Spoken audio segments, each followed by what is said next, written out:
नमस्कार दोस्तों, this is Anshuman Dixit. एक नई वीडियो में आपका स्वागत है। आज फिर से हम लोग बात करने जा रहे हैं बिजनेस अपडेट की, मार्केट न्यूज़ की। आज मार्केट ने 629 पॉइंट की रिकवरी दी सेंसेक्स ने, और सेंसेक्स की क्लोजिंग 38,697 के अप्रॉक्स आई है। निफ्टी की क्लोजिंग 11,416 के अप्रॉक्स आई है। और आज की तारीख में सेंसेक्स और निफ्टी ने तेज रिटर्न बनाए हैं। पिछले 3-4 दिन पहले मार्केट में भारी करेक्शन आया था और उस करेक्शन के बाद मार्केट फ्लैट चल रही थी 1-2 दिन से, और इधर आज मार्केट में एक फास्ट रिकवरी देखने को मिली।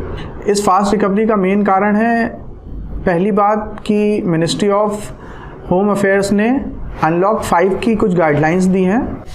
मिनिस्ट्री ऑफ होम अफेयर्स ने अनलॉक 5 की कुछ गाइडलाइंस दी हैं, और इन गाइडलाइंस से अब आर्थिक गतिविधियां और तेज होंगी, इकनॉमी को थोड़ा बूस्ट मिलेगा, काम धंधों में थोड़ी तेज़ी आएगी, जिसकी वजह से मार्केट को ये मूव कुछ पॉजिटिव लगा और इसकी वजह से मार्केट ने एक रिकवरी आई। दूसरा जो मार्केट में रिकवरी आने का एक रीज़न है वो ये है कि सिनेमा घरों में कुछ SOP के साथ, स्टैंडर्ड ऑपरेटिंग प्रोसेस के साथ 50% कैपेसिटी के साथ ओपन करने की परमिशन मिल रही है, और कुछ समय बाद हम ये देखेंगे कि सिनेमा घर वापस काम करने लगेंगे अपनी कैपेसिटी का 50% रिड्यूस करके, और बीच में सीट में गैप होगा।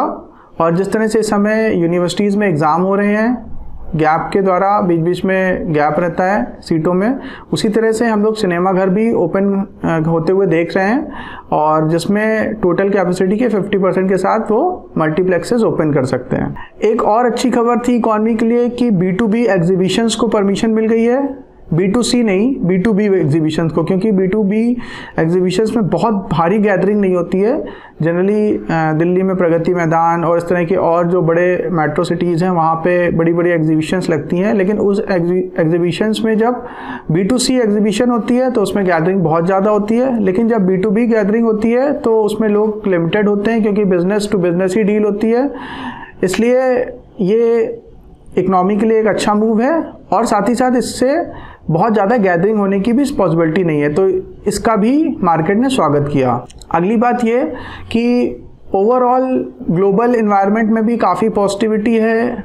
यूरोप अमेरिका से भी ठीक ठाक प्लस न्यूज़ आ रही है, ग्लोबल क्यूज़ पॉजिटिव हैं, तो इसकी वजह से भी कहीं कोई मेजर करेक्शन किसी मार्केट में नहीं देखने को मिला, जिसका भी सपोर्ट किया भारतीय बाज़ारों ने।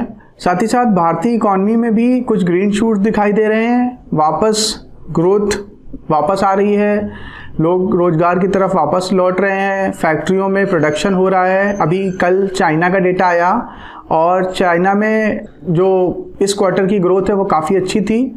चाइना में परचेजिंग मैनेजर इंडेक्स की ग्रोथ भी पॉजिटिव थी।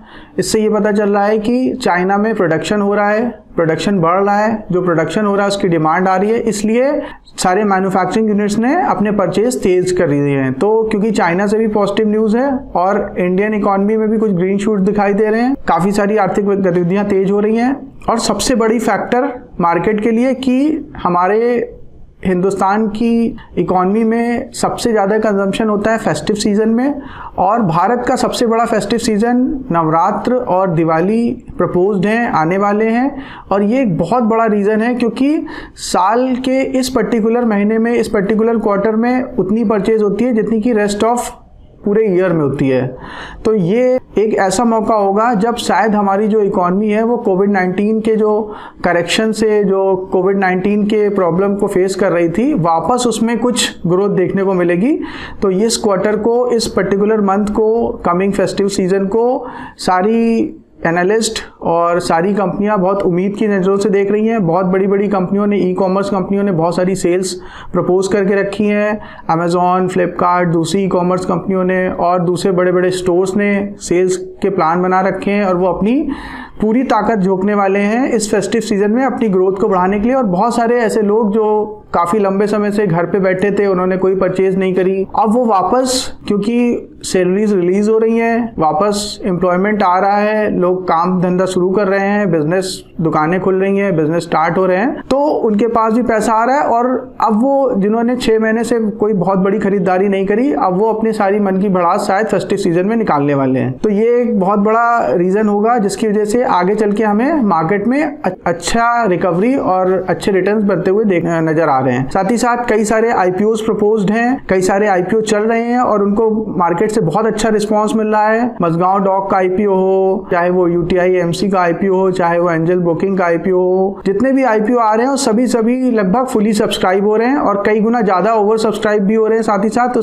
इससे हमें ये पता चलता है कि इन्वेस्टर के पास काफी पैसा है और लिक्विडिटी की कोई प्रॉब्लम नहीं है, परचेज हो सकती है, इन्वेस्टर अच्छे मौके की तलाश कर रहे हैं। तो ये भी मार्केट के लिए एक पॉजिटिव न्यूज है कि सारे आईपीओ और एनएफओ प्रॉपर्ली सब्सक्राइब हो रहे हैं। तो ये सब सारे कुछ ऐसे रीजन है। साथ ही साथ ऑटो नंबर्स भी बहुत पॉजिटिव आ रहे हैं। अभी बजाज, मारुति, स्कॉट्स ने अपने जो नंबर्स दिए हैं वो भी इंकरेजिंग है, उनकी सेल्स वापस लौट रही है। और मारुति ने कुछ नए प्लान बनाए हैं जिसमें वो मंथली सब्सक्रिप्शन बेस्ड मॉडल पे जा रहे हैं, तो वो भी एक अच्छा ऑप्शन हो सकता है सारे उन लोगों के लिए जो कार परचेज नहीं करना चाहते हैं बट लेकिन कार को एंजॉय करना चाहते हैं, उसका एडवांटेज लेना चाहते हैं। तो ये कुछ ऐसे रीजन थे जिसकी वजह से मार्केट में अच्छी रिकवरी देखने को मिल रही है। और उम्मीद है कि आपको ये सारी न्यूज़, सारे अपडेट्स पसंद आए होंगे, आपको कुछ ज्ञान मिला होगा, इससे आपके बिजनेस में, आपके इन्वेस्टमेंट में कुछ फायदा मिलेगा। कल मैं आपके साथ फिर से हाजिर होता हूँ कुछ नई अपडेट्स के साथ। तब तक के लिए बहुत बहुत धन्यवाद। नमस्कार।